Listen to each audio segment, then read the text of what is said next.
तो फिर से स्वागत है आप लोगों का आईएनसी परिवार में। आज की डेट कुछ 14th, that is 14th Feb, यानी इससे एक तो पुलवामा अटैक 2019, एक तो देशभक्ति वाली भावना और एक 14th फेब वैलेंटाइंस, दोनों डे हैं। तो दोनों दिन की एक सबसे बड़ी जो अपनी सेना के साथ दुर्घटना हुई थी उससे रिलेटेड है, और एक जो आपके साथ दुर्घटना हुई थी उससे रिलेटेड है। समझ गए होंगे? तो ठीक है, आप लोगों से एक रिक्वेस्ट है। जैसे आईएनसी परिवार ने ये सोचा है कि आप लोगों के लिए बिल्कुल फ्री ऑफ कॉस्ट जो कोचिंग है, जो नर्सिंग फील्ड से रिलेटेड जितने भी लोग हैं उनके लिए free of cost completely syllabus आपको यूट्यूब पे अवेलेबल मिलेगा। ठीक है, लेकिन आप लोगों की एक छोटी सी जिम्मेदारी बनती है कि कम से कम जो नर्सिंग फील्ड का बंदा है, कम से कम वो अपने परिवार के जितने भी मोबाइल है उनसे लेकर के कम से कम सब्सक्राइब करें, 1 से 2 मिनट उसे कम से कम देखें, उसके बाद उसे शेयर कर सके तो ठीक है, अदरवाइज कम से कम सब्सक्राइब और लाइक तो कर दिया करें। इतनी आपसे रिक्वेस्ट समझे, नर्सिंग फील्ड का हो अथवा नहीं हो, जिस बंदे के पास ये वीडियो जाता है कम से कम वो लाइक शेयर सब्सक्राइब जरूर कर दें, क्योंकि आने वाले टाइम पे बिल्कुल फ्री ऑफ कॉस्ट यही क्लास है जो कि पूरा नर्सिंग सिलेबस आपको 1 साल के अंतर्गत इसी पे देखने को मिलेगा। हर छोटी छोटी चीज को समझाया जा रहा है, केवल टेस्ट सीरीज की बात रहती है। टेस्ट सीरीज होगा तो हम इस पे अवेलेबल करवा देंगे, अगर नहीं हो पाया हमसे यहाँ पर तो कहीं ना कहीं हम इसको आपको वीडियो के फॉर्म में यहाँ पर वैसे भी मैं क्वेश्चन सॉल्व करवाता हूँ, तो उससे ही अपनी टेस्ट सीरीज समझे और जितना हो सके कम से कम सपोर्ट करते रहें। आप लोग जितना सपोर्ट करेंगे उतना अच्छा होगा। प्लीज कम से कम लाइक शेयर सब्सक्राइब कर दें, भले वो नर्सिंग फील्ड से रिलेटेड हो अथवा नहीं हो। कोई भी बंदा जो इस वीडियो को देखता है कम से कम लाइक शेयर कर दिया करें, क्योंकि ये से आपके नहीं तो कहीं आपके परिवार में कोई नर्सिंग वाला होगा उसके काम आ जाएगा। ठीक है, तो आप समझिए इस बात को, ठीक है, और लाइक शेयर करते रहिए। अब फाइनली बात करते हैं। देखो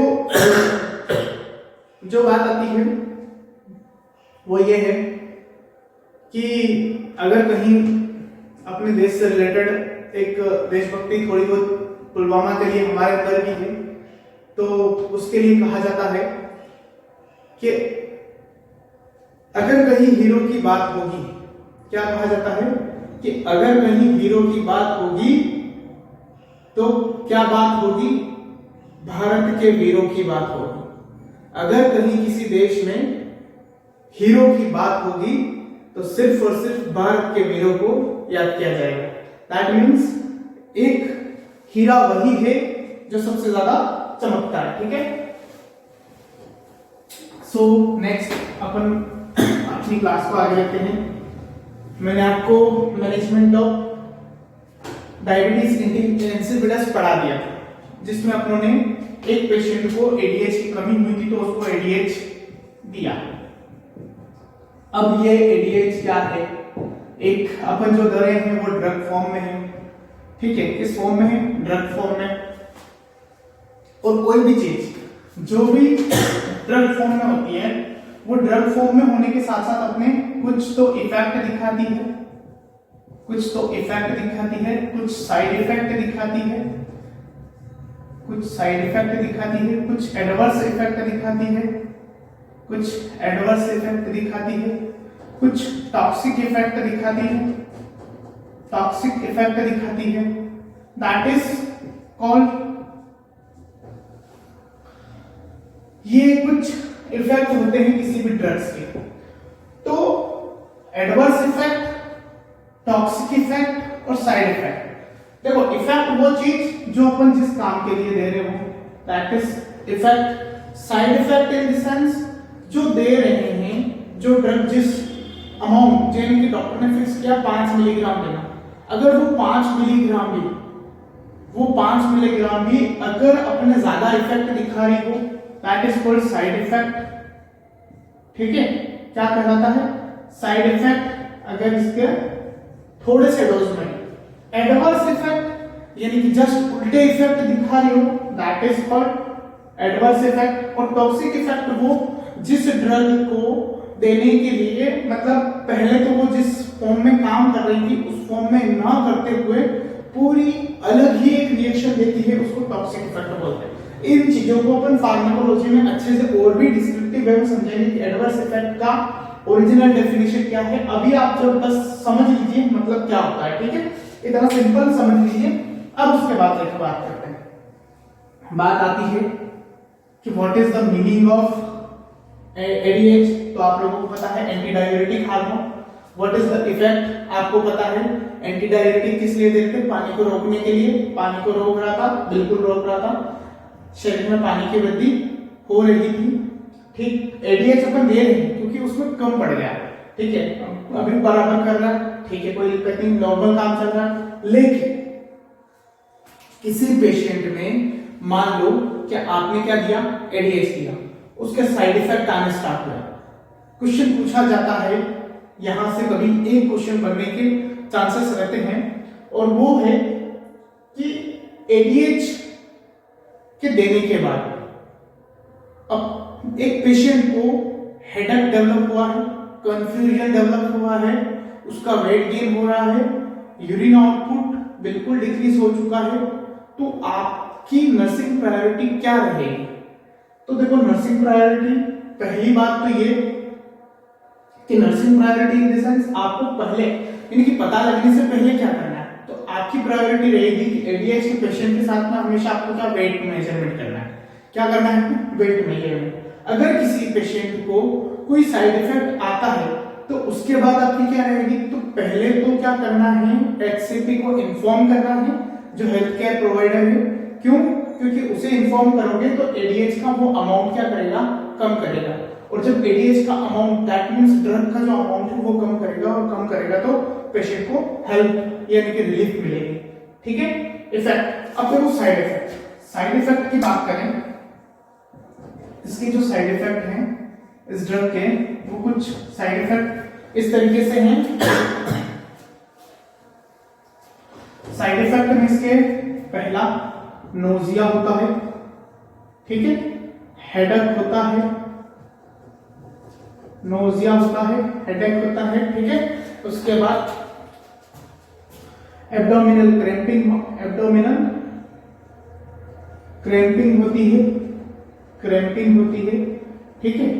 ये कुछ साइन एंड सिम्टम्स उस पेशेंट को अगर अमाउंट ऑफ एडीएच जो दे रहे हैं, अगर मान लो उसको दिया अपने पेशेंट को चाहिए 5 mg पहले शुरुआती टाइम पे, लेकिन वो शुरुआती टाइम पे जो 5 mg दे रहे हो उसकी वजह से भी पेशेंट में अगर साइड इफेक्ट आ रहे हैं तो आपको क्या करना पड़ेगा, अमाउंट कम करना पड़ेगा।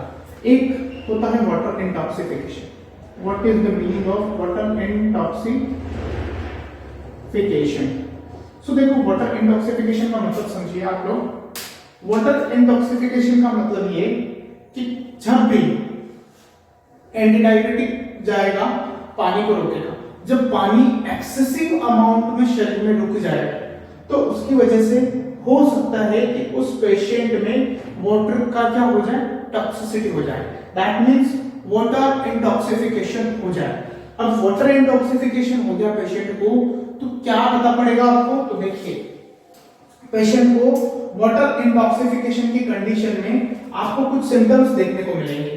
क्या क्या देखना? पहला, ड्राउजीनेस। क्या देखने को मिलेगा? ड्राउजीनेस।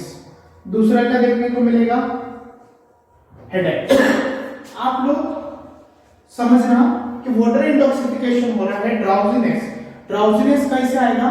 जब शरीर में मात्रा पानी की बढ़ेगी तो पानी की मात्रा बढ़ने से सेरेब्रल एडिमा होगा, और जब सेरेब्रल एडिमा होगा तो उसकी वजह से क्या होगा, पेशेंट का नर्व कंप्रेस होगी और उसको नींद जैसी फील होगी।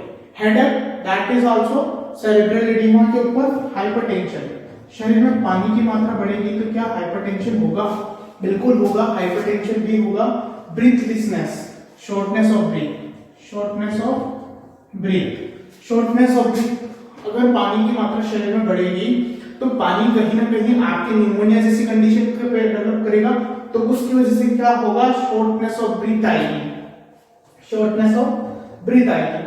अब इसमें यह पूछा जाता है कि किसी पेशेंट को अगर वाटर इंटॉक्सिफिकेशन हो रहा है तो आपकी जिम्मेदारी क्या है, तो जिम्मेदारी सेम रहेगी। मैंने आपको बता दी कि साइड इफेक्ट अगर किसी पेशेंट को आता है तो आपको क्या करना है, पहले आपको ये सब होने से पहले पेशेंट बोल रहा है कि मुझे शॉर्टनेस ऑफ ब्रीथिंग हो रही है, मुझे चक्कर और मेरे नींद जैसा फील हो रहा है, तो अब आपकी क्या प्रायोरिटी ऑफ नर्सिंग रहेगी, तो आपको एचसीपी को इन्फॉर्म करना है। पहले ध्यान रखना, एचसीपी को इन्फॉर्म करना है। उसके बाद में आपको पोजीशनिंग देनी है शॉर्टनेस ऑफ ब्रीथिंग के लिए। वेट, पहले वेट कर सकते हो, फिर उसके बाद शॉर्टनेस ऑफ ब्रीथिंग के लिए उसको पोजीशनिंग देनी है, और उसके बाद जो एचसीपी है वो क्या करेगा, इसका अमाउंट डिक्रीज करेगा और आपको बोलेगा टैबलेट चलने दो, क्योंकि आप नहीं कर सकते इसका अमाउंट। आप फोन पे जरूर पूछ सकते हो उससे कि कम कर दे क्या, लेकिन कभी भी आप खुद नहीं करोगे, ठीक है। ये इसके साइड इफेक्ट होगा किसके, एडीएच जो अपनों ड्रग दी है in the treatment of diabetic insipidus, तो इस ड्रग के यहां से भी क्वेश्चन आता है, इसलिए इसको बताने का कारण बना, ठीक है। सॉरी, चलो सो नेक्स्ट चले अपन। अब बात आती है आपके द लेवल ऑफ, अगर एडीएच शरीर में बढ़ जाए, that is increase ADH level, तो उसे क्या बोलते हैं, तो उसे बोलते हैं शियार्ट्स। आज अपन पढ़ेंगे शियार्ट्स के बारे में, ठीक है। आज का अपना टॉपिक क्या रहेगा, शियार्ट्स। अब देखो शियार्ट्स का मतलब यही है कि side effect of ADH, that means ADH ज्यादा होगा तो क्या साइन एंड सिम्टम्स देखने को मिलेंगे, जो जस्ट अपने में पहले देखे, जो अभी मैंने साइड इफेक्ट ऑफ एडीएच बताया, वही के वही सिम्टम्स इस डिजीज के होंगे, ठीक है। लेकिन ये मल्टीपल सिस्टम को इन्वॉल्व करती है, डिजीज पोर्शन में मल्टीपल सिस्टम को इन्वॉल्व करती है, इसलिए इसको क्या बोला जाता है, syndromes of inappropriate secretion of ADH. देखो दो वर्ड का ध्यान रखना, अगर आपसे पूछूं इनसफिशिएंसी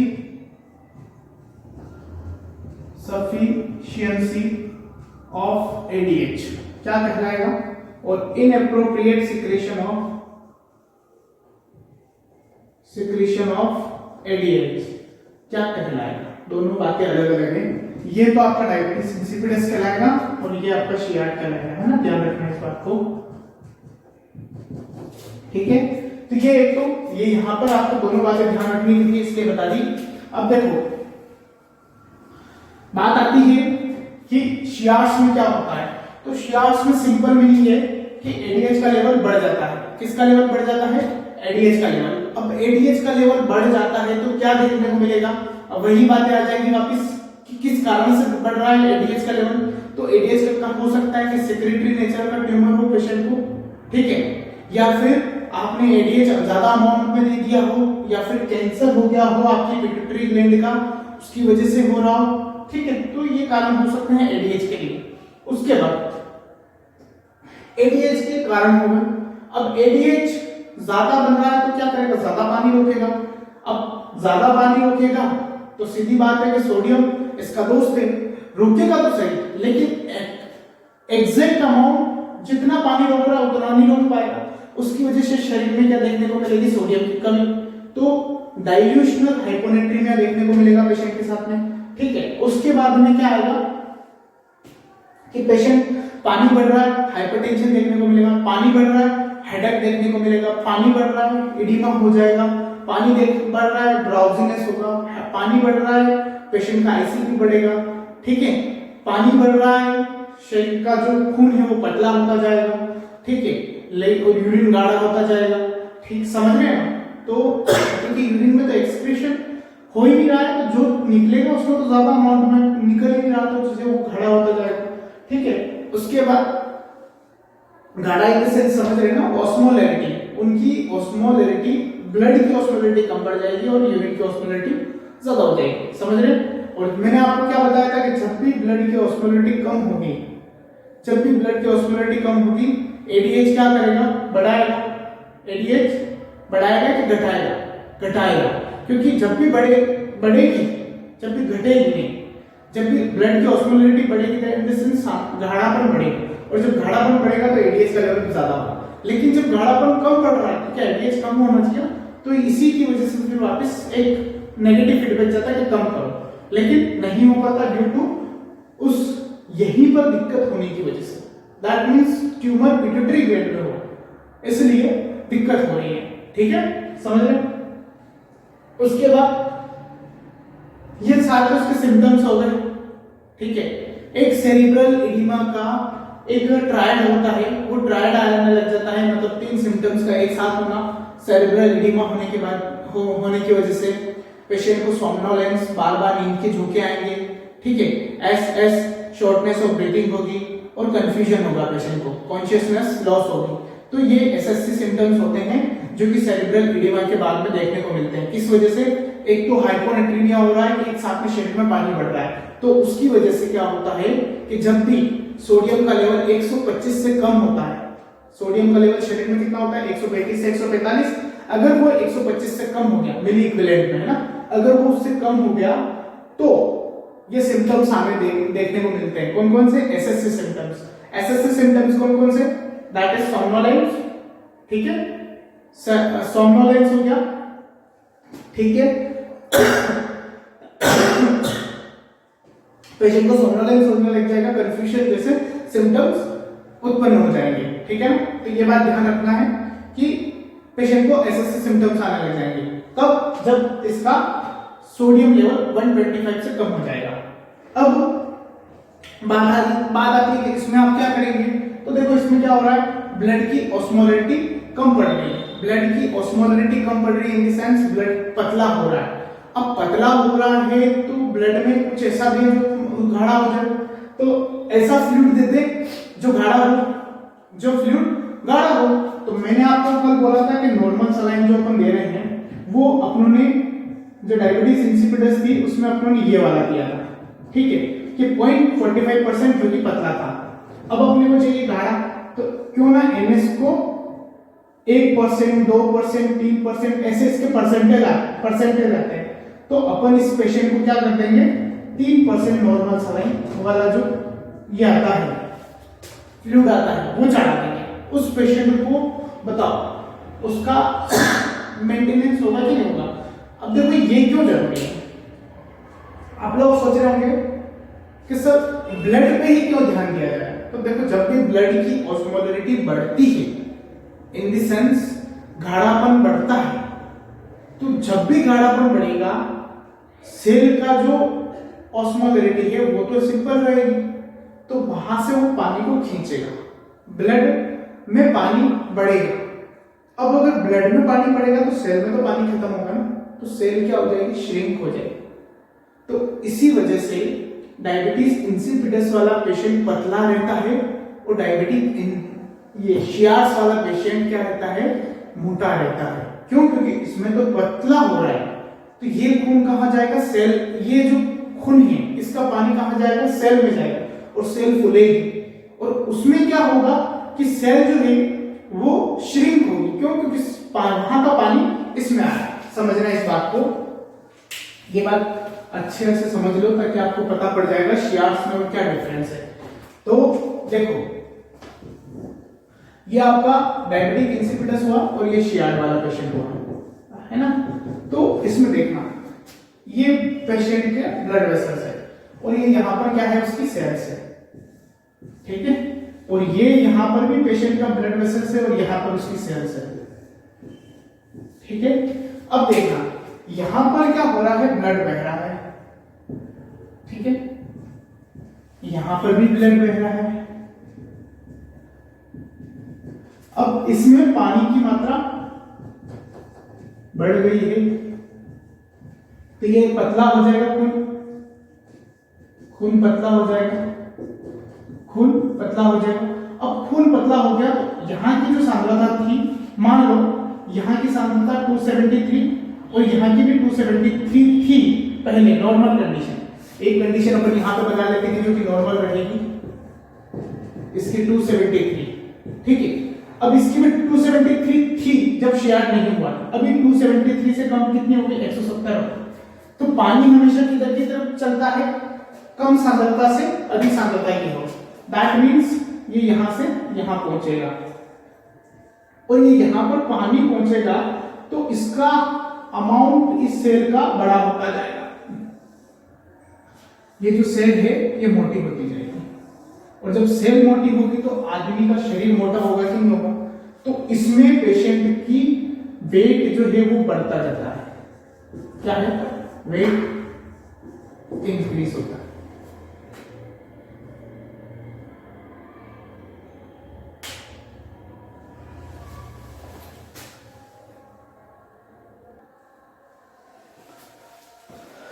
तो इसमें पेशेंट का वेट क्या होता है, इंक्रीज होता है। और यहां पर देखो, यहां पर क्या होगा कि ये जो है ये गाढ़ा हुआ है, ब्लड गाढ़ा हुआ है, इसका मतलब ये यहां पर नॉर्मल 273 थी, ये नॉर्मल कंडीशन हुई और ये एबनॉर्मल हुई, ये री एबनॉर्मल हुई। अब देखो यहां पर क्या हो रहा है, पानी की मात्रा घट रही है, एडीएच डिक्रीज हुआ है, पानी कम हुआ है। अब पानी कम हुआ है तो खून गाढ़ा होगा, दैट इज खून गाढ़ा होगा। और जब खून गाढ़ा होगा तो इसकी ऑस्मोलरिटी 273 से बढ़ के 480 हो गई और इसकी 273 ही रह गई। तो यहां जो पानी भरा है वो पानी ऐसे मूव करेगा, ऐसे, दैट इज ये। तो ये जो सेल है, इस सेल की साइज क्या हो जाएगी, छोटी हो जाएगी, ऐसे हो जाएगी, ये ऐसी हो जाएगी, सेल की साइज छोटी हो जाएगी। और जब सेल की साइज छोटी हो जाएगी तो बताओ ये पेशेंट पतला होना स्टार्ट होगा कि नहीं होगा, उसका उस पेशेंट का वेट लॉस होगा कि नहीं होगा। अगर किसी पेशेंट को एडीएच की कमी है तो आपको वेट लॉस आपको पता पड़ जाएगा, लेकिन एडीएच की अगर अधिकता है तो वेट गेन। अब बताओ ये जगह कम हो गई, ये जगह बढ़ गई, इसका मतलब शरीर में भी तो ऐसा ही होगा, ये जगह कम कर देगा, दैट मींस पतला कर देगा और ये आदमी को मोटा कर देगा। ठीक है, तो इस बात को समझना आप लोग अच्छे से, क्योंकि ये कॉन्सेप्ट है जो आपको समझ में आना चाहिए।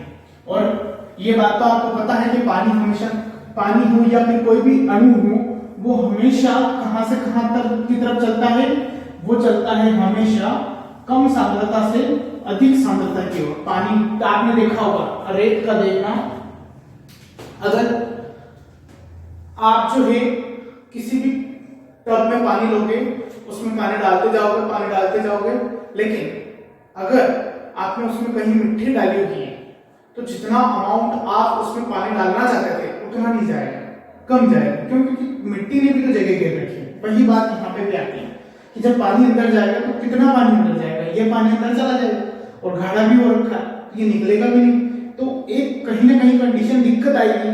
तो इसी वजह से उस पेशेंट में इसमें पतलापन और इसमें गाढ़ापन, जो कि एक तरीके से दिक्कत, यहाँ पर खून पतला होता है और आदमी मोटा होता है, यहाँ पर खून गाढ़ा होता है और आदमी पतला होता है। ठीक है, समझ गए? या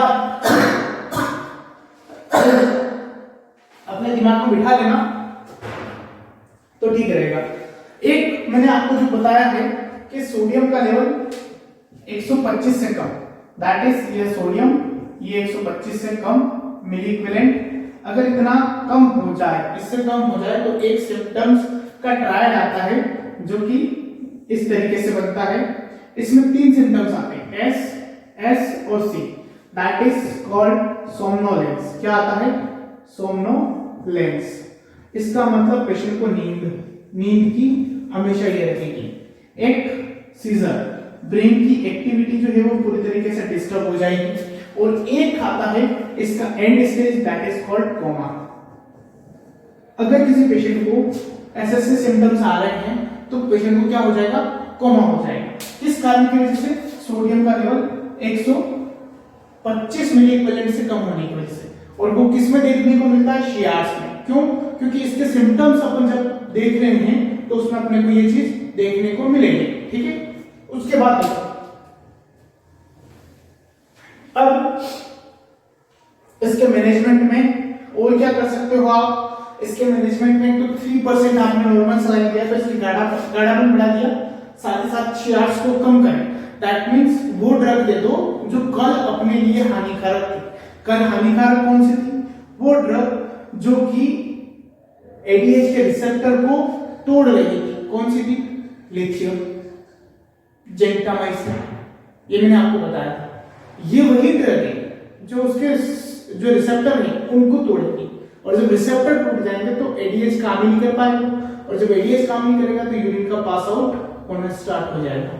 ठीक है, कुछ देखो, वही ड्रग जो कल अपने लिए हानिकारक थी आज काम आ रही। ठीक है ना, समझ गए? तो ये बात दिमाग में रखें। तो ये आपका श्रेयास हुआ। अब इन दोनों के बीच में डिफरेंस मैं आपको बता चुका हूं। डिफरेंस देखो, समझना। एक तरफ डायबिटिक इंसिपिडस रखेंगे, दूसरी तरफ श्रेयास रखेंगे। एक में एडीएच का कम होगा, एक में बढ़ेगा। एडीएच में वेट इसमें डायबिटिक इंसिपिडस में वेट बढ़ेगा, घटेगा, घटेगा। इसमें श्रेयास में बढ़ेगा। इसमें ब्लड की ऑस्मोलरिटी बढ़ेगी, इसमें ब्लड की ऑस्मोलरिटी कम होगी। इसमें यूरिन की ऑस्मोलरिटी बढ़ेगी, इसमें यूरिन की ऑस्मोलरिटी कम पड़ेगी। बताओ, ठीक है। उसके बाद नेक्स्ट इसमें किसमें हाइपरनेट्रीमिया होगा? इसमें तो इसमें हाइपोनेट्रीमिया, इसमें हाइपरनेट्रीमिया। कौन सा वाला? डाइल्यूशनल। क्यों? क्योंकि पानी चला गया और पानी की चले जाने की तुलना में उतना सोडियम नहीं गया, जिसकी वजह से क्या होगा? डाइल्यूशनल हाइपरनेट्रीमिया। और इधर हाइपोनेट्रीमिया। क्यों? क्योंकि जितना पानी चाहिए था उतना तो बढ़ा, लेकिन सोडियम उतनी अमाउंट में नहीं बढ़ा, जिसकी वजह से हाइपोनेट्रीमिया हो गया। ठीक है, इसमें शेल श्रिंक होगी, इसमें शेल हाइपरट्रोफिड होगी। ठीक है, और एक और, इसमें जो है पेशेंट का वेट कम पड़ता जाएगा, इसमें वेट बढ़ता जाएगा। ठीक है, कारण दोनों के सेम हो सकते हैं। एक का नॉन सेक्रेटरी हो सकता है, एक का सेक्रेटरी हो सकता है। ठीक है, यहाँ पर कोई ट्यूमर हो गया, यहाँ पर भी कोई ट्यूमर हो गया, यहाँ कैंसर हो सकता है, यहाँ कैंसर नॉन सेक्रेटरी कैंसर हो सकता है। ठीक है, समझ रहे हैं? इधर कोई सर्जरी करी है, इधर कोई सर्जरी अगर कर दी तो उसके बाद तो कोई बढ़ेगा नहीं, अमाउंट ऑफ एडीएच ज्यादा ले रहा होगा पेशेंट, ये हो सकता है। ठीक है, कुछ ड्रग्स हो सकती है जिसकी वजह से एडीएच का लेवल बढ़ रहा हो। जैसे कल अपनों ने एडीएच के लेवल के बढ़ाने के लिए 2-3 ड्रग दी थी, याद आ रही होगी। ठीक है, एक तो एडीएच खुद ही दिया था अपनों ने, एडीएच खुद ही दिया था। एक कार्बामेज़ापाइन दी थी, एक क्लोरडाइज़ेपोक्साइड दी थी। वो क्या कर रही थी? उसके लेवल को बढ़ा रही थी। साथ ही साथ नेफ्रॉन के जो सेंसर हैं, उन सेंसर को भी क्या कर रही थी? उत्प्रेरित कर रही थी।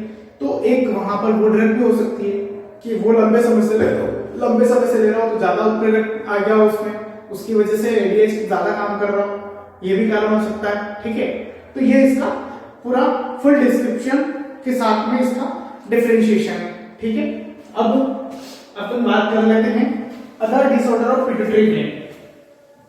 एक सिंपल ऑक्सीटोसिन की सिंपल बात कर लेते हैं, ज्यादा डीप वाली बात नहीं करेंगे। ऑक्सीटोसिन जो कि एक हार्मोन है, ऑक्सीटोसिन इसका पोस्टीरियर पिट्यूटरी का एक हार्मोन कौन सा? ऑक्सीटोसिन। ऑक्सीटोसिन सबको पता है कॉन्ट्रैक्टाइल नेचर का होता है। ठीक है, कॉन्ट्रैक्टाइल नेचर का होता है। मेल फीमेल में दोनों में इफेक्ट इसके क्या क्या है? मेल में ये जो है सीमन जो सीमन है उसका इजैकुलेशन में काम आता है। ठीक है, और फीमेल में यूटेराइन कॉन्ट्रैक्शन करवाता है। ठीक है, और साथ ही साथ एक और क्या करवाता है? यूटेराइन कॉन्ट्रैक्शन के साथ ब्रेस्ट मिल्क को इजेक्ट करवाता है। इजेक्ट इन द सेंस निकलवाता है। ठीक है, उसके बाद ये मेल फीमेल के हो गए। अगर ये ज्यादा काम कर ले तो ये जो यूटेराइन प्रोलैप्स जिसे बोलते हैं, यूटेराइन प्रोलैप्स हो जाता है, क्योंकि ज्यादा कॉन्ट्रैक्शन होगा तो दिक्कत आ जाएगी। रप्चर हो सकता है। ठीक है, रप्चर हो सकता है। मेल में कोई इफेक्ट आएगा क्या? कोई इफेक्ट नहीं आएगा। अगर ये कम पड़ जाए तो यूटेराइन इनर्शिया हो जाता है। इनर्शिया इसका क्या मतलब होता है? Hypotonic uterine contraction.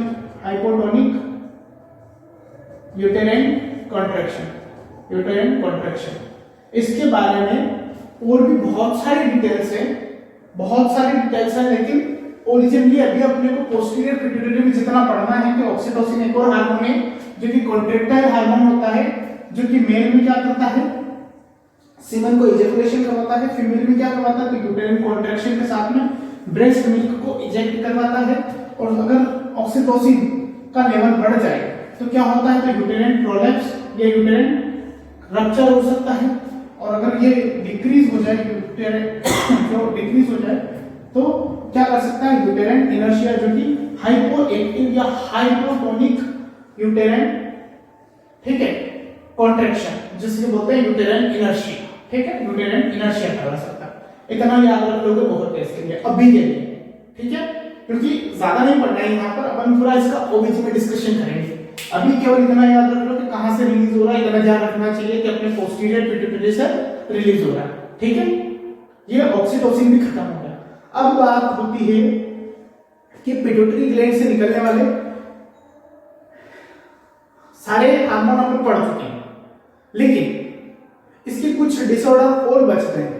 कैसे बच गए, मान लो कि किसी का ब्लड लॉस हो जाए, मतलब एक्सीडेंट वगैरह हो जाए या पीपीएस हो जाए, उसकी वजह से किसी का ब्लड लॉस हो और सडन उसकी जो पिट्यूटरी ग्लैंड है वो कोलैप्स हो जाए, पिट्यूटरी ग्लैंड कोलैप्स हो जाए और वो अपना जो है फंक्शन करना बंद कर दे, तो उस वाली डिजीज को क्या बोलते हैं, उसमें सारे तरह के हार्मोन नहीं निकलेंगे, ये तो आप भी समझ गए। उसके बाद किसी पेशेंट को मान लो किसी कंजेनाइटल डिजीज की वजह से, या फिर हो सकता है कि उसको कोई ऐसा ट्यूमर हो गया हो जो पूरी पिट्यूटरी ग्लैंड को घेर लिया हो और नॉन सेक्रेटरी नेचर का हो, तो इसका मतलब पूरी पिट्यूटरी के हार्मोन नहीं निकलेंगे, और जब पूरी पिट्यूटरी के हार्मोन नहीं निकलेंगे तो उसे अपन क्या बोलेंगे, एक ये हो सकता है। एक ये हो सकता है कि जो हाइपोथैलेमस है, कौन सा, जो हाइपोथैलेमस है, उस हाइपोथैलेमस में गड़बड़ हो जाए, तो हाइपोथैलेमस में गड़बड़ हो गई तो क्या दिक्कत आएगी वो भी अपन देखेंगे, ठीक है। तो यहाँ पर अपन बात कर लेते हैं, ये other disorder of pituitary gland करके आप टॉपिक डालेंगे और उसमें ध्यान रखेंगे, क्या लिखेंगे, other disorder of pituitary gland, other disorder of pituitary gland, pituitary gland. अब देखो अदर डिसऑर्डर में क्या क्या है, पहली बात तो ये एक है शिमांस करके है, एक शिहांस करके है, और एक तो शिहांस से, एक सीमांस से, और एक है Frohlich syndrome, Frohlich syndrome, syndrome in the sense तीन चीजें हैं यहाँ पर, इसलिए, ठीक है। तो इनका आप ध्यान रखेंगे, पहला है शिमांस, शिहांस और फ्रोहलिक सिंड्रोम। तो यह फ्रोहलिक सिंड्रोम जो है हाइपोथैलेमस से रिलेटेड है, इसलिए अगर अपन इसे यहीं पे क्लियर कर लेंगे तो हाइपोथैलेमस का अपना काम ही खत्म हो जाएगा, क्योंकि हाइपोथैलेमस में पढ़ा चुका हूं और हाइपोथैलेमस में मैंने जानकारी सारी दे दी थी, बस उसका एक छोटा सा कि ये अगर बढ़ गया तो इसकी वजह से क्या दिक्कत आएगी, या घट गया तो क्या दिक्कत आएगी, वो चीजें मैं आपको समझा सकता हूँ। शिहांस और शिमांस, इनको समझना है, ये क्या होते हैं। तो अगर एक एक को स्टार्ट करें, पहला लेते हैं। देखो सिम्टम्स में यहां पे इसलिए नहीं बता रहा आपको कि जैसे मैंने एडीएच के बारे में फंक्शन बताया तो आपको समझ में आ गया कि एडीएच पानी को रोकता है, सिंपल बात है। जो डायबिटीज इंसिपिडस के साइन एंड सिम्टम्स लिखे थे जस्ट उसके अपोजिट अगर आप लिख दोगे तो भी काम चल जाएगा, ठीक है। सो यहां पर अपन पहली बात करते हैं शिमांस की। किसकी बात करते हैं, शिमॉन की, शिमॉन सिंड्रोम। नोट्स आप लोग टेलीग्राम चैनल पे जोड़ सकते हो, क्या नाम है, शिमन डिजीज या सिमन सिंड्रोम, सिंड्रोम नहीं, सिंड्रोम तो फ्रोहलिक सिंड्रोम है और ये केवल डिजीज है, फ्रोहलिक डिजीज, फ्रोहलिक सिंड्रोम है और ये डिजीज है। इसको बोलते हैं, इसका एक नाम और है, इसको बोलते हैं, देखो यहां पे ये कारण हो सकता है कि किसी पेशेंट को तो सिर में चोट लगी है या कंजेनाइटल है, ठीक है, या फिर उसकी कोई डिजीज हो गई है, उसकी वजह से उसके सारे हार्मोन क्या हो जाए, डिक्रीज। तो all pituitary hormone become decrease, ठीक है। तो क्यों, किसकी वजह से, बिकॉज ऑफ ट्रॉमा, हो सकता है ट्रॉमा, ठीक है, कोई कैंसर हो गया या फिर कंजेनिटल हो गया, ठीक है, तीनों चीजें हो गई। उसके बाद एक चीज देख लो कि क्या होगा, तो जितने भी कम पढ़ने के सिम्टम्स है, लाइक कौन कौन से पता है हमें, कम में ग्रोथ हार्मोन कम निकलेगा, बच्चा छोटा रहेगा, बच्चे में एडीएच कम निकलेगा, एडीएच कम, एंटी डायबिटिक कम रहेगा तो बच्चा पतला रहेगा, मोटा रहेगा, दैट इज डायबिटीज इंसिपिडस हो जाएगा पेशेंट को। तो ऑल सिम्टम्स जो सारे कम होने के, जितनी भी पिट्यूटरी ग्लैंड की हार्मोन से, उनके जितने भी हार्मोन से, उन हार्मोन्स में जिन जिन हार्मोन की कमी होगी उन हार्मोन के सिम्टम्स सारे के सारे प्रेजेंट होंगे। तो सारे के सारे लिखने से अच्छा है कि अपन इसको ये बोल सकते हैं कि इसको क्या बोलते हैं, एक नाम दे दें, पान hypopituitarism. That means all pituitary के जितने भी हार्मोन्स है उनमें कमी देखने को मिले उसे क्या बोलते हैं, पान हाइपोपिट्यूटरिज्म। ठीक है, ये आप लोग देख सकते हैं, समझ भी गए होंगे, सिंपल नहीं है, कोई इतना ये नहीं है। ठीक है, क्या करना है अपने को, तो सारे ही हार्मोन कम हो रहे तो सारे ही हार्मोन दो, तो that is called HRT therapy, that is hormone replacement therapy. HRT therapy देंगे, बस इतना याद रखो। शिमर डिजीज में क्या होता है, सारे पिट्यूटरी के हार्मोन क्या हो जाते हैं, डिक्रीज हो जाते हैं। किस वजह से, ट्रॉमा की वजह से, कोई भी कैंसर हो गया या फिर इसकी वजह से। ठीक है, ये आपको याद रखना है। एक आता है शिहान, क्या आता है, शिहान करके, ठीक है, एक शिहान डिजीज। देखो इसमें क्या होता है, जब भी ब्लड लॉस होगा, अब ब्लड लॉस केवल दो ही कंडीशन में होता है, एक तो एक्सीडेंट, देखो ट्रॉमा अलग है और एक्सीडेंट अलग है ना, याद रखना, एक्सीडेंट हो जाए या फिर पीपीएच हो जाए, पीपीएच हो जाए। अब इसमें पीपीएच को नहीं याद रखना है कि किसी अगर वुमेन में पीपीएच हुआ है तो कौन सी डिजीज डेवलप हो सकती है, तो शिहान डेवलप हो सकती है। किस कारण से हुआ है, पीपीएच की वजह से। क्या होगा, पिट्यूटरी के जितने भी हार्मोन हैं, ये ब्लड लॉस हुआ है, तो ब्लड लॉस की वजह से क्या होगा, पिट्यूटरी पे हार्मोन पे, देखो ब्लड का एक काम ये भी है कि ऑक्सीजन को ले जाना। अब जब ब्लड नहीं रहेगा तो ऑक्सीजन जाएगी नहीं, तो pituitary can not gate oxygen. जब ऑक्सीजन नहीं जाएगी, जब ऑक्सीजन नहीं जाएगी तो क्या होगा, पिट्यूटरी ग्लैंड डैमेज हो जाएगी, और जब डैमेज होगी तब क्या होगा, सिक्रीशन सारे कम हो जाएंगे और उसको अपन क्या बोलते हैं, पान हाइपोपिट्यूटरिज्म, यही बोलते हैं। अब मान लो किसी वुमेन को पीपीएच हुआ, और पीपीएच होने के बाद में आपको कैसे पता पड़ेगा कि पीपीएच हुआ है वुमेन में, जैसे पीपीएच आप पता लगा लोगे, लेकिन अगर किसी पेशेंट को सिहांस हो गया तो उसका पता कैसे लगेगा, पीपीएच वाली वुमेन, दैट मींस डिलीवरी के जस्ट बाद में। तो एक चीज आप देख सकते हो, क्या पीपीएच गया, प्रोलैक्टिन जाएगा, समझ रहे हो, प्रोलैक्टिन भी जाएगा, पीपीएच गया, पीपीएच हुआ पेशेंट को, पिट्यूटरी के सारे हार्मोन कम पड़ गए, उसमें वो भी तो है प्रोलैक्टिन भी, तो प्रोलैक्टिन अगर कम हुआ, डिक्रीज प्रोलैक्टिन, अब क्या होगा, प्रोलैक्टिन डिक्रीज हो गया। जब प्रोलैक्टिन डिक्रीज हुआ तो क्या हुआ, प्रोलैक्टिन डिक्रीज हुआ तो फेलियर, लैक्टेशन फेलियर, यानी कि लैक्टेशन फेलियर हो गया। Lactation failure in the sense मां में मिल्क नहीं बन पाया, मिल्क नहीं बन पाया, और जब मिल्क नहीं बन पाया तो कहीं ना कहीं डॉक्टर के दिमाग पे एक बात गई कि हो सकता है उसको पीपीएच की वजह से शिहान डिजीज हो गई है, जिसकी वजह से उसका लैक्टेशन फेलियर हुआ है। क्या करना है, वही एचआरटी थेरेपी देनी है, that is hormone replacement therapy. ठीक है, सारे के सारे हार्मोन आपको सिंथेटिक फॉर्म में देने पड़ेंगे, समझ गए, सिंपल है, कोई इश्यू तो नहीं है, बिल्कुल होना भी नहीं चाहिए। ठीक है,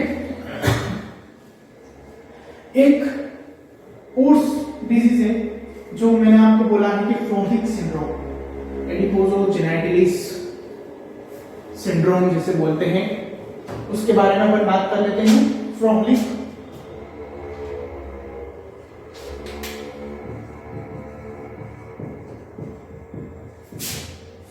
सिंड्रोम।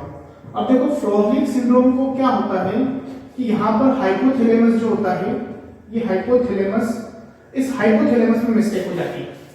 हाइपोथैलेमस में एब्नॉर्मलिटी, हाइपोथैलेमस में एब्नॉर्मलिटी हो जाती है। क्या है एब्नॉर्मलिटी हो जाती है? ये फंक्शंस कम नहीं करता या ज्यादा करता है, ये दोनों मिस्टेक हो सकते हैं, कम भी हो सकते हैं, ज्यादा भी हो सकते हैं, ठीक है। अब देखो हाइपोथैलेमस एब्नॉर्मलिटी हो गई। अब इसी डिजीज को एक नाम और दिया जाता है जिसको बोलते हैं also known as एडिपोजोजेनाइटिलिस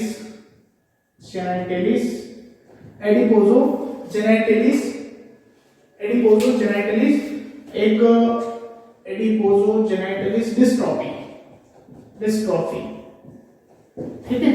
एडिपोजोजेनाइटिलिस dystrophy, एडिपोजोजेनाइटिलिस in the sense कि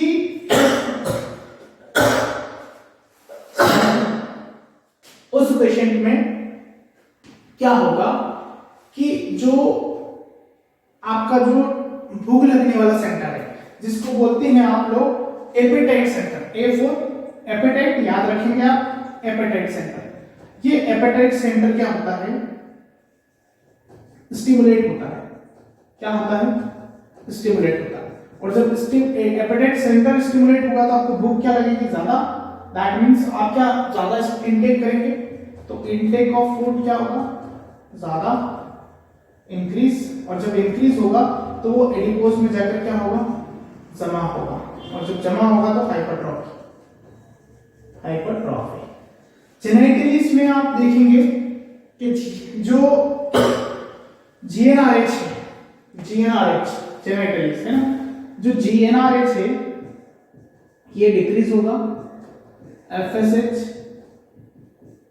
एलएच नहीं बनेगा, ये नहीं बनेगा तो ओवुलेशन नहीं होगा, और जेनेटल ऑर्गन का जो है विकास भी सही तरीके से नहीं होगा, ठीक है, समझ गए। और डिस्ट्रोफी इन द सेंस कि जो ग्रोथ हार्मोन है जीएचआरएच, ये भी क्या होगा? कम होगा। और जब कम होगा तो शरीर में हार्मोन की ग्रोथ हार्मोन ही नहीं रहेगा, तो उसके पूरे शरीर की क्या होगी? डिस्ट्रोफी होगी। और डिस्ट्रोफी होगी दैट मीन्स उसका शरीर पतला पड़ेगा, ठीक है, और उसका वेट जो है वो लॉस होता रहेगा, ठीक है। ये ज्यादा इतना है नहीं, पर कभी कभी इसका नाम पूछ लेते हैं, एडिपोजोजेनाइटिलिस डिस्ट्रोफी। एक इसकी डिजीज है तो हाइपोथैलेमस, ये ध्यान रखना बस। एक इसकी डिजीज है, हाइपोथैलेमस की डिजीज है, ठीक है। एपेटाइट सेंटर स्टिमुलेट होता है, इंटेक ज्यादा होता है, इसलिए हाइपरट्रॉफी होती है। जीएनआरएच कभी डिक्रीज हो जाता है तो एफएसएच एलएच दोनों का मतलब ओवुलेशन ही होगा। ओवुलेशन नहीं होगा तो जेनेटल ऑर्गन भी प्रॉपर तरीके से डेवलप नहीं होंगे। डिस्ट्रोफी, ग्रोथ हार्मोन प्रॉपर तरीके से नहीं बनेगा, पूरे शरीर की डिस्ट्रोफी होगी, उस पेशेंट का वेट कम बढ़ेगा और वो आदमी पतला होता जाएगा, ठीक है। ये इसके सारे डिसऑर्डर खत्म होते हैं, ठीक है।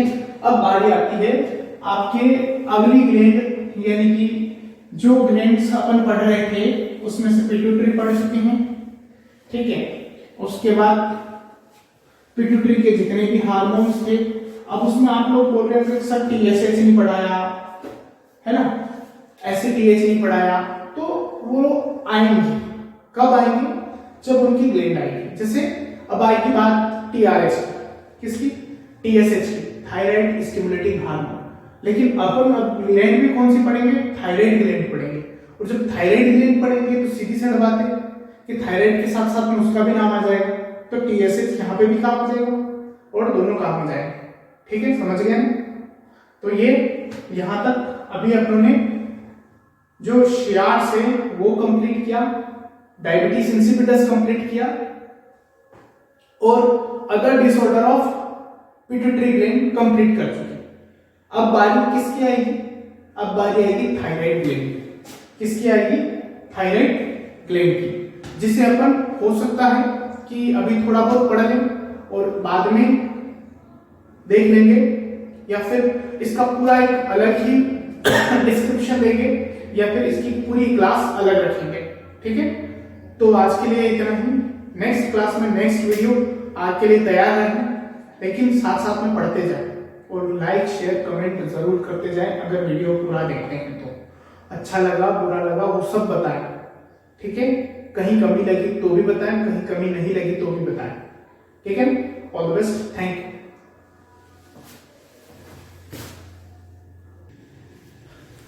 सो बारी अब आती है थायराइड ग्लैंड की। तो देखो, थायराइड ग्लैंड का अपन बात करते हैं। सिंपल पहले इसके बारे में थोड़ा सा समझ लें।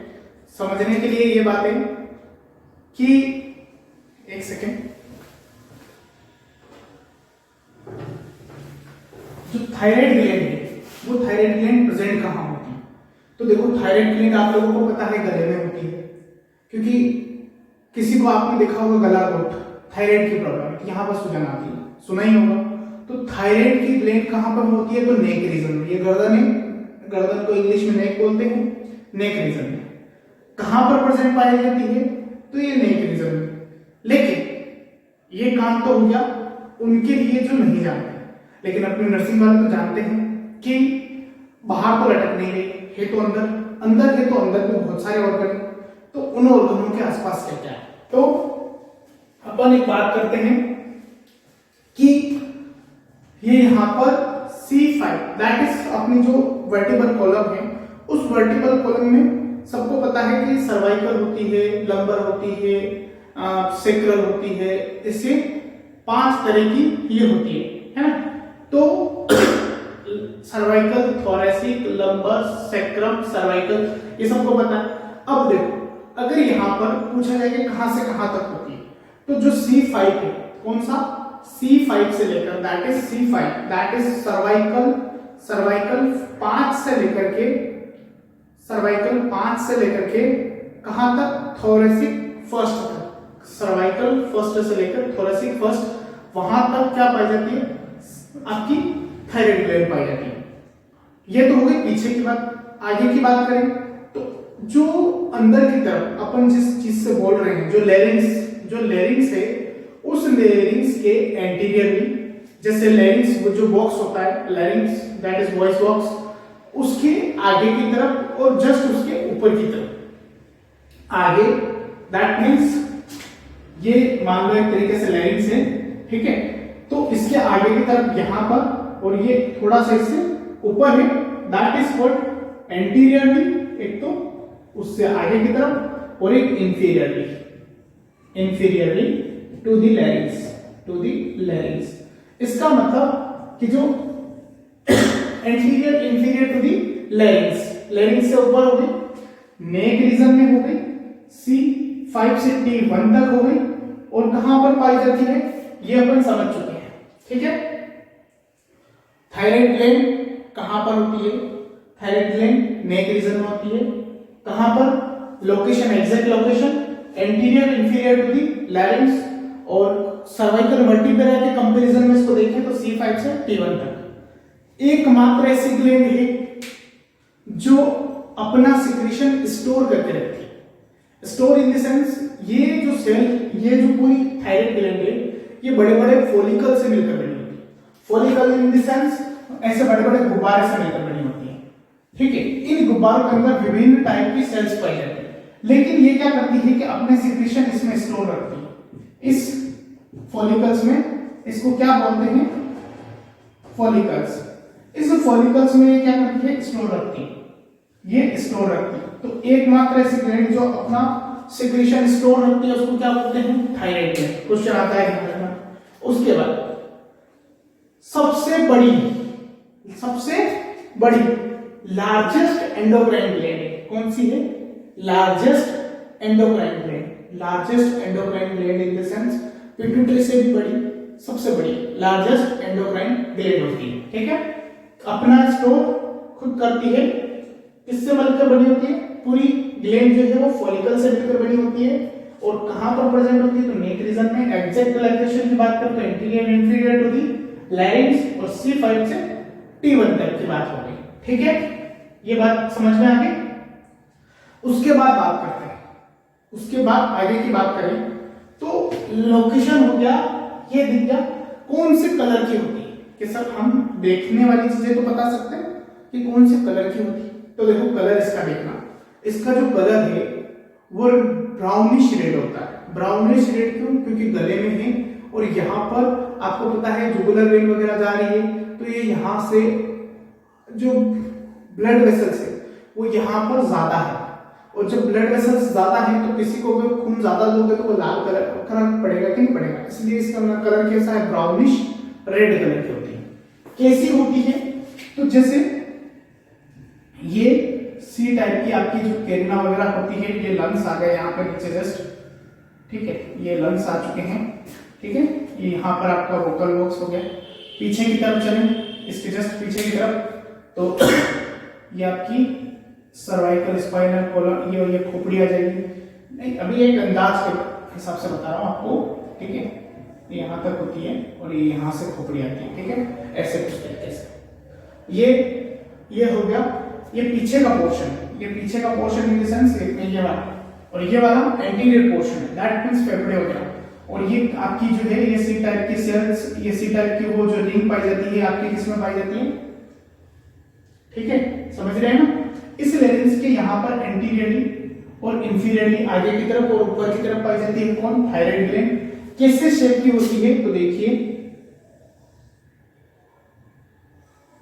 एक बटरफ्लाई शेप, एक बटरफ्लाई शेप होती है, ये ऐसी बटरफ्लाई शेप, ठीक है, ये बटरफ्लाई शेप होती है और इसकी जो शेप है वो बटरफ्लाई शेप है। और इसमें कितने लोग होते हैं तो आपको भी दिख रहे, एक लोग, दो लोग और तीन लोग। इसमें अगर लोग पूछे तो अब कौन सा इंटीरियर कौन सा पोस्टीरियर, ठीक है, इसमें कौन सा इंटीरियर और कौन सा पोस्टीरियर ये नहीं बता सकते, लेकिन ये तो बोल सकते हैं दो लेटरल एक इंटीरियर, ये बोल सकते हैं, या इसको इंटरमीडिएट बोल दो, इसको राइट इसको लेफ्ट ऐसे बोल सकते हैं, ठीक है।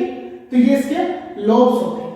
बात आती है ये कितनी बड़ी होती है, कितनी बड़ी होती है, तो इसका एक डायमीटर है, आप लोब का डायमीटर बता रहा हूं, इस लोब का डायमीटर होता है 5, ठीक है, इन दोनों लोब का 5 इंटू 2.5 इंटू 2.5, मतलब विड्थ, लेंथ और थिकनेस, ये इसकी होती है।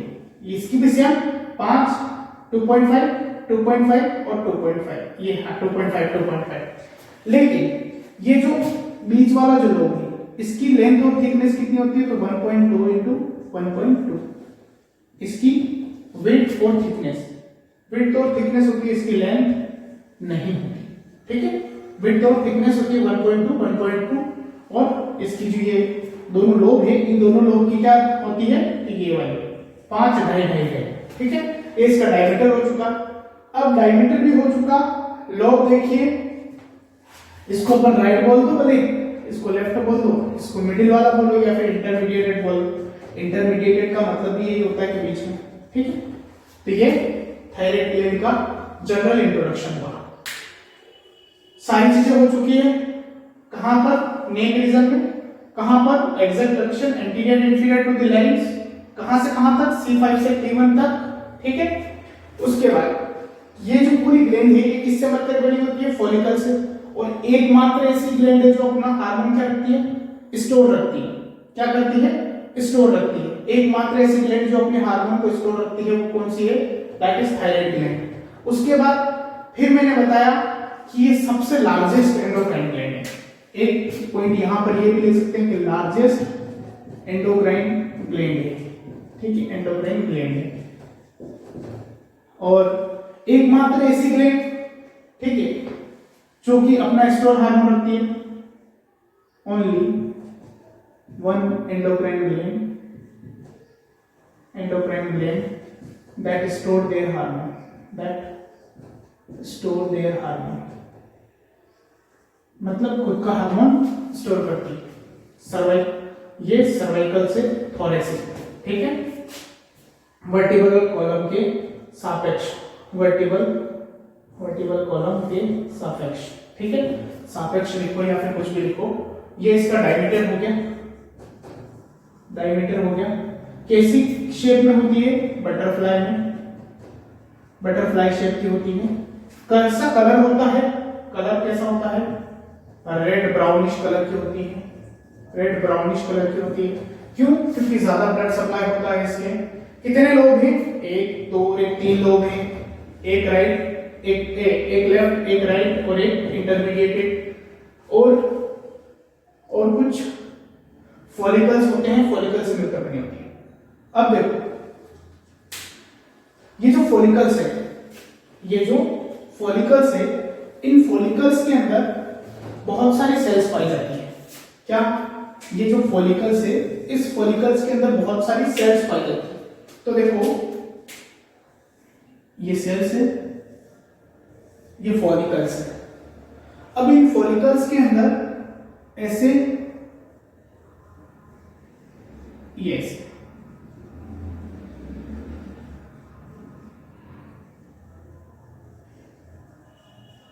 इस फॉलिकल के अंदर की तरफ जो सेल पाई जाती है, इन फॉलिकल के अंदर की तरफ जो सेल पाई जाती है उनको बोलते हैं अपन, फॉलिकल के अंदर इसलिए कौन सी हो जाएगी?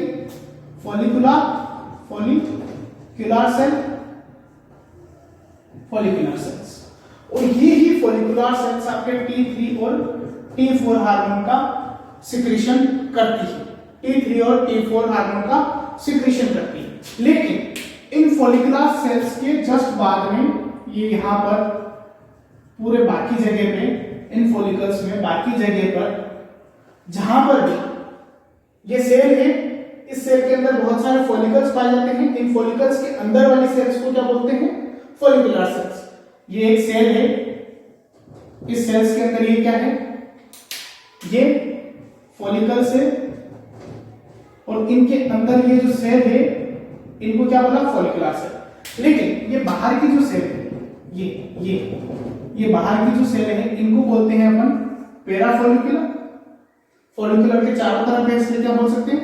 पैराफॉलिकुलर सेल, ठीक है।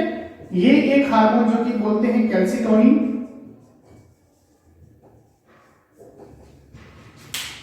Parafollicular cells, calcitonin. Parafollicular cells जो है वो सिक्रीशन किसका करती है? फॉलिकुलर सेल किसका करती है? T3 T4 का। ये इस प्रकार की इसकी एक ग्रोथ संरचना होती है। क्या होती है? ग्रोथ संरचना होती है, जो कि आपको समझ में आ चुकी होगी। और अब बात होती है कि ये किसका हार्मोन, ये किसको ये करती है? तो कैल्सिटोनिन। किसका? कैल्सिटोनिन का। अब बात आती है, मैंने आपको ये बोला कि ये स्टोर करती है, ये स्टोर करती है। तो ये कितने दिन तक स्टोर करती है? तो 400 डेज के लिए। कितने दिनों के लिए? 100 डेज। ये याद रखना, 90 से 120 दिन भी आ सकता है, 90 से 120 दिन भी आ सकता है, ठीक है। एग्जाम में तो कितने दिन तक स्टोर रखती है? तो 90 से 120 दिन। उसके बाद T3 T4 कहां से? फॉलिकुलर सेल से। कैल्सिटोनिन कहां से? पैराफॉलिकुलर सेल से। और कौन से कलर की? बाकी सब कुछ हो चुका है। और पूरी थायराइड ग्लैंड ऐसे ही फॉलिकल से मिलकर बनी होती है। बहुत सारे फॉलिकल्स होते हैं, एक नहीं बहुत सारे फॉलिकल्स होते हैं। वो अपने ही अंदर अपने स्टोर्स हार्मोन को क्या करते हैं? स्टोर रखते हैं, और 100 डेज के लिए एक्स्ट्रा रखते हैं, ठीक है। तो ये आज के लिए बहुत है, पूरा डिस्क्रिप्शन दे चुका हूं थायराइड ग्लैंड का। अब इसके हार्मोन पढ़ेंगे अपन, कैसे T3 T4 हार्मोन जो है बनता है वो जानेंगे। आज के लिए बहुत बहुत बहुत धन्यवाद आप लोगों का। Thank you.